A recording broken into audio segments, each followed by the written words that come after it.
මීගම බන්ධනාගාරයේ ඇති වුණු සිද්ධියේදී කාන්තා රැදවියන් අතරින් අර වහලේ උඩ අතුස්සල කෑකෝගක උද්ඝෝෂණය කරන අතරේ බොහෝ දෙනෙක් කතා වෙන රශ්මි. එයා බදුල්ලේ ඉඳලා මීගමට ඇවිල්ලා වෛද්‍ය විද්‍යාලයට සුදුසුකම් ලැබුවා කියලා කියන හොඳට ඉගෙන ගත්ත ගෑනු ළමයි.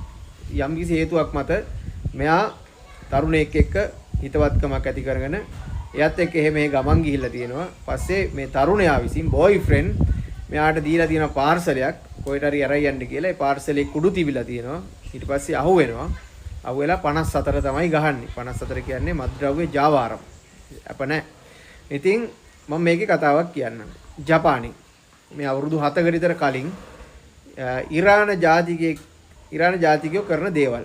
ඉරාන ජාතිකයෝ වෛද්‍යවරු ඉන්නවා.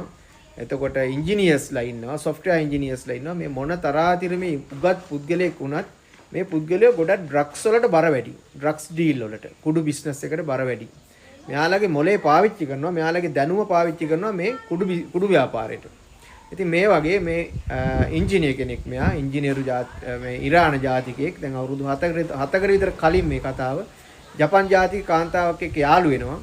යාළු වෙලා ඔය ජපන් ජාතික කාන්තාව බොහොම කැමතියි. ඉතින් බොහොම කාන්තාව කැමති දෙයක් තමයි තමන් වියදම් කරන්නේ නැතුව shopping ගිහිල්ලා බඩු අරන් දෙනවා නම්, වාහන වල එහෙම එකයි යනවා නම්, හෝටල් වලට ගිහිල්ලා කන්න බොන්න හොදට අරන් දෙනවා නම්, රෙස්ටුරන්ට් වලට ගිහිල්ලා එක එක රටවල් වල සංචාරයන් එකයි යනවා නම් ඔය ටිකට කැමතියි.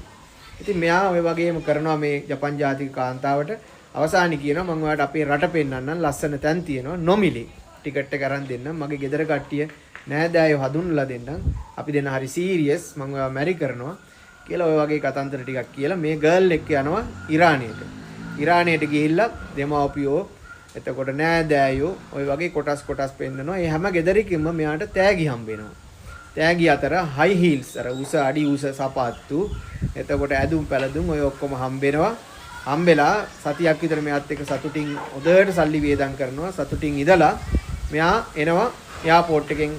ඉරාන එයාපෝට් එක ළඟට එනකොට මේ තරුණයා කියනවා මගේ අම්මට පොඩ්ඩක් අසනීපයි, මං තව දවස් දෙකකින් එන්නම්, ඔයා යන්න කියලා මේ ගර්ල්ව ඉරානෙන් එනවා. ඉරානෙන් ඇවිල්ලා ජපානයේ නරීටා වලට එනකොට මේ ගර්ල් අහුවෙනවා.